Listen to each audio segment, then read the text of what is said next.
ഇടുക്കി പൂപ്പാറയിൽ പന്നിയാർ പുഴയിൽ ഒഴുക്കിൽപ്പെട്ട കുട്ടി മരിച്ചു. കണ്ണൻ ഭുവനേശ്വരി ദമ്പതികളുടെ 2.5 വയസ്സുള്ള മിത്രനാണ് മരിച്ചത്. വിവരങ്ങൾ ബിനീഷ് ആന്റണി നൽകും. ബിനീഷ്, എങ്ങനെയാണ് ഈ ഒരു അപകടം ഉണ്ടായത്?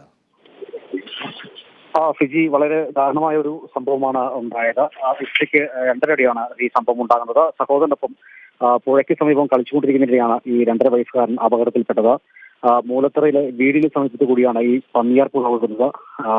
ഈ സഹോദരനോടൊപ്പം വീടിന് സമീപമുള്ള പുഴയുടെ കരയിലെത്തിയത് മിത്രൻ പുഴയിലിറങ്ങിയ വിവരം ഈ അമ്മ ഭുവനേശ്വരിയോട് പറയാനായി സഹോദരൻ ലളിത്കുമാർ വീട്ടിലേക്ക് പോയ ഉടൻ തന്നെ ഈ മിത്രൻ ഉൾപ്പെടുകയായിരുന്നു.